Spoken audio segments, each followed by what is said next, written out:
ہے. اب حضرت امیر حمزہ فرماتے ہیں او ابو جہل یہ سن, محبت کا اب معیار یہ ہے کہ اب صرف بھتیجا نہیں مانتا بلکہ اللہ کا نبی اللہ کا رسول بھی انہیں مان رہا ہوں کہ وہ اللہ کے نبی ہیں, اللہ کے رسول ہیں. کلمہ پڑھ رہا ہوں, مسلمان ہو گیا, لا الہ الا اللہ محمد رسول اللہ, اور فرماتے ہو سب گواہ ہو جاؤ تمہارے سامنے آج سے امیر حمزہ محمد رسول اللہ کا غلام بن گیا ہے. وہاں سے چلے نا, ابھی رستے میں سوچ رہے یار حمزہ جذباتی فیصلہ تو نہیں ہو گیا, یہ تو جذبات میں آ کے وہ مسلمان ہو گیا, حضور پر ایمان لے آیا. سوچ رہے ہیں, روایت میں آتا ساری رات نیند نہیں آئی حضرت امیر حمزہ کو کہ یار میں نے دین چھوڑا ہے اپنا, میں ان پتھر کے خداؤں کو چھوڑ آیا ہوں جن کی خداؤں کی عبادت میرے باپ دادا کرتے رہے. ساری رات سوچتے رہے, اب اٹھے رات کو اللہ سے دعا کی. کیا دعا کی ہے؟ اے میرے مولا اگر یہ حق مذہب ہے تو میرے دل کو کھول دے, اگر محمد رسول اللہ حق ہیں تو ان کی محبت کو میرے دل میں بٹھا دے, ورنہ مجھے اپنے دین پر لوٹا دے.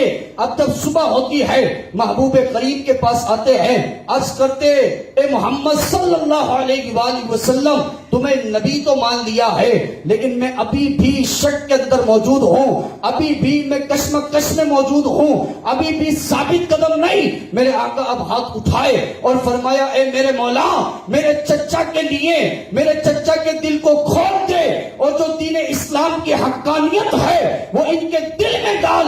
اللہ نے ایسی ڈالی کہ آپ کی شان میں قرآن میں آیت نازل فرما دی اور فرمایا 40 سال امیر حمزہ جیتا رہا لیکن مردوں والی زندگی جیتا رہا.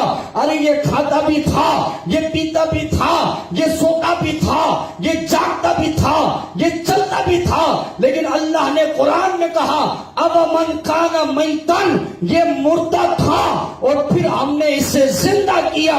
جب یہ مصطفیٰ پر ایمان لے آیا تو اللہ نے فرمایا اور اب یہ زندہ ہو گیا. کیوں؟ کیونکہ غلام نبی والی زندگی نہ ہو, بندہ 40 سال جیے تو مردہ ہے, اور ایک لمحہ نبی کا غلام بنے اللہ جہاں بھی زندہ رکھتا ہے قبر میں بھی اس کو زندہ رکھ لیا کرتا ہے. یہ تو مردہ تھا لیکن ہم نے اسے زندہ کر دیا. کب؟ کہ جب یہ کلمہ پڑھ کے مسلمان ہو گیا. اب ما کان میتن فاحیینا, آیت کا مطلب یہ ہے, وہ آیت کا مطلب سمجھا رہا ہوں کہ 40 سال زندگی گزاری لیکن اللہ نے فرمایا کہ مردہ تھا, مردوں والی زندگی گزار رہا تھا. کیوں؟ کیونکہ دل میں محبت رسول نہ تھی, اللہ کی محبت نہ تھی. کافروں کے دل میں اللہ اور اس کے رسول کی محبت نہ, وہ مردہ ہے, مردوں والی زندگی ہے.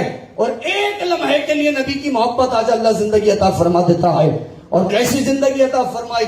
میرا آقا کریم صلی اللہ علیہ وسلم نے ارشاد فرمایا جبریل امین آئے اور آ کر جبریل امین علیہ السلام نے مجھے یہ پیغام دیا, یا رسول اللہ صلی اللہ تعالی علیہ وآلہ وسلم میں آسمان کے دروازوں پر دیکھ کر کے آیا, آسمان کے دروازوں پر لکھا حمزۃ اسد اللہ و اسد رسولہ, کہ امیر حمزہ آپ کے چچا کی شان یہ ہے کہ آپ کا چچا اللہ کا بھی شیر ہے, اللہ کے رسول محمد رسول اللہ کا بھی شیر ہے. میں نے یہ آسمان کے دروازوں پر لکھا دیکھا یا رسول اللہ آپ کے چچا حضرت امیر حمزہ کے لیے حمزۃ اسد اللہ و اسد رسولہ. میرے عزیز دوستو, یہ حضرت آج کے دن جو دن گزرا ہے, آج کے دن آپ شہید ہوئے احد کے میدان میں, حضرت امیر حمزہ رضی اللہ تعالیٰ عنہ. اور آپ میں سے جو عمرے پہ گئے ہوں, جو حج پہ سے گئے ہوں, امیر حمزہ رضی اللہ تعالیٰ عنہ کے مزار پر گئے ہوں, تو خدا کی قسم شان اور مرتبہ کیا ہے. حضرت علامہ یوسف بن اسماعیل نبہانی رحمت اللہ تعالیٰ علیہ لکھتے ہیں کہ ایک شخص مصر سے اس وقت حج کے لیے نکلا ہے کہ جب مصر میں قحط سالی تھی. قحط سالی کیا ہوتا ہے؟ کھانے پینے کو لوگ مر رہے ہوں, نہ کھانا ہو نہ پانی صحیح طرح سے ہو, لوگ بڑی پریشانی والی زندگی گزار رہے ہوں. جو ہم کہتے ہیں قحط پڑ گیا ہے, قحط سالی ہو گئی. تو مصر میں قحط پڑ گیا, لوگ کھانے پینے کو محتاج ہو گئے. لیکن جو حاجی اس سال حج پہ جانے کو تھے انہوں نے حج کا ارادہ کر لیا کہ بھلے بھائی قحط پڑا, ہم نے تو حج کرنا ہے, ہم نے تو طواف کعبہ کرنا ہے. تو علامہ یوسف بن اسماعیل نبہانی رحمت اللہ تعالی علیہ فرماتے ہیں کہ انہی حاجیوں میں سے ایک غریب آدمی بھی تھے, حضرت شیخ احمد رحمت اللہ تعالی علیہ دنیاتی رحمت اللہ تعالی علیہ. آپ نے 2 اونٹ خریدے, اتنا ہی پیسہ تھا بس, 2 اونٹ خریدے, اس اونٹ پر جتنا مال تھا سب ڈالا, ایک اونٹ پر اپنی والدہ کو بٹھایا, دوسرے پر خود بیٹھے اور سفر حج کو نکل گئے. مصر سے مکہ المکرمہ آ گئے, اراکین حج ادا کر لیے. اب حال یہ ہوا آزمائش تھی اللہ کی طرف سے, دونوں اونٹ مر گئے, دونوں اونٹ ہلاک ہو گئے. حضرت شیخ احمد دنیاتی رحمت اللہ تعالی علیہ کو جب یہ خبر پہنچی کہ میرے دونوں اونٹ کے جن پر ساز و سامان بھی لے کر کے جانا تھا، سارے معاملات تھے، وہی کل اثاثہ تھا، وہ دونوں مر چکے ہیں۔ پریشان ہو گئے کہ مکے میں کوئی جاننے والا بھی نہیں، اب مصر پلٹوں تو کیسے پلٹوں، ایک ملک سے دوسرے ملک واپس جانا ہے، جاؤں تو کیسے جاؤں؟ تو حضرت شیخ صفی الدین جو اس زمانے کے بزرگ ہیں، مکے میں رہا کرتے تھے، حضرت شیخ احمد دمیاتی ان کے پاس آئے اور کہنے لگے حضور والا بڑا پریشان حال ہوں، پریشانی کا عالم یہ ہے کہ میرے پاس 2 ہی اونٹ تھے اور دونوں ہلاک ہو گئے، اب مجھے مکے سے دوبارہ مصر جانا ہے، حج تو میں نے ادا کر لیا ہے لیکن مصر پلٹنا ہے اور کوئی وسائل اور اسباب نہیں، مال نہیں میرے پاس کہ میں کچھ اور خرید سکوں، سواری خرید سکوں۔ تو حضرت صفی الدین رحمت اللہ تعالی نے فرمایا آؤ میں تمہیں ایک جگہ لے کر کے چلتا ہوں۔ پہنچے کہاں؟ سید الشہداء امیر حمزہ رضی اللہ تعالیٰ عنہ کے مزار پر، کہنے لگے خدا کی قسم ہمارا یہ تجربہ ہے کہ جو سچی نیت اور عقیدے کے ساتھ حضور کے چچا کے مزار پر آ جائے اور آ کر دعا مانگے، اللہ ان کی دعا کو قبول فرما لیا کرتا ہے۔ فرماتے شیخ احمد دمیاتی سے کہ تم پریشان نہ ہو، جو تمہاری جائز تمنا ہے، جو دعا ہے، تم اس اللہ کے ولی کا کہ جو اسد اللہ بھی ہے اور اسد رسول ہی بھی ہے، اللہ اور اس کے رسول دونوں کا شعر ہے، اس کا وسیلہ دے کر ذرا مانگو۔ شیخ احمد دمیاتی رحمت اللہ تعالی علیہ حضرت امیر حمزہ رضی اللہ تعالیٰ عنہ کے مزار پر التجا کرتے ہیں، تھوڑی دیر میں پلٹتے تو والدہ کہتی حضور والا آپ کا کوئی مکے میں تلاش کر رہا ہے، کوئی معلوم کر رہا ہے۔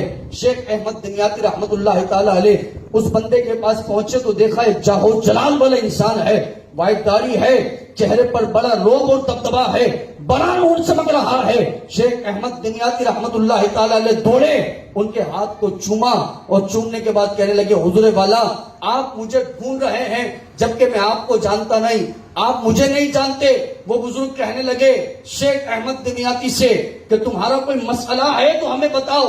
کہا حضور میرے 2 اونٹ تھے، دونوں ہلاک ہو گئے، میں نے مصر جانا ہے۔ کہتے کوئی مسئلہ نہیں ہے، آؤ میرے ساتھ۔ حاجیوں کے خیمے میں لے گئے جو خیمہ مصریوں کا خیمہ ہے، جا کر وہ بزرگ کہنے لگے کہ یہ دمیاتی ہے، اس سے اور اس کی والدہ کو ہمارے کہنے پر تم نے اپنے ساتھ واپس مصر لے کر کے جانا ہے۔ اتنا کہہ کے احمد دمیاتی فرماتے میں ان کے ساتھ مسجد کی طرف آ رہا تھا، انہوں نے مجھے کہا آپ جائیے اور نماز پڑھیے۔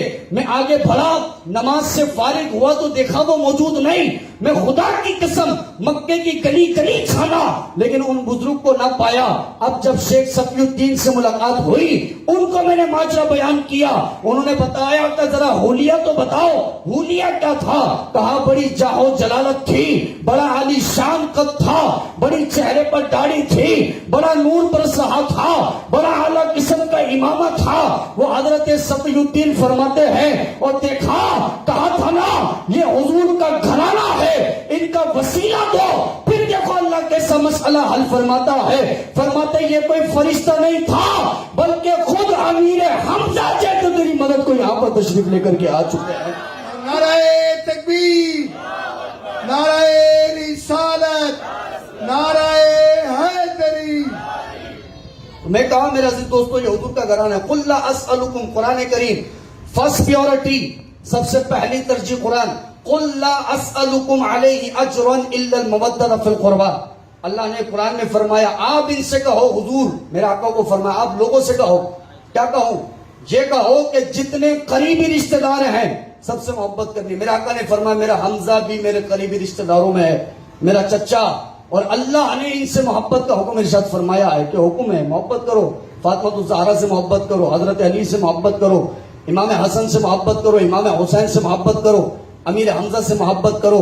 تو میرا عزیز دوستو حضرت امیر حمزہ رضی اللہ تعالیٰ عنہ رسول اکرم صلی اللہ علیہ وسلم کے چچا ہیں۔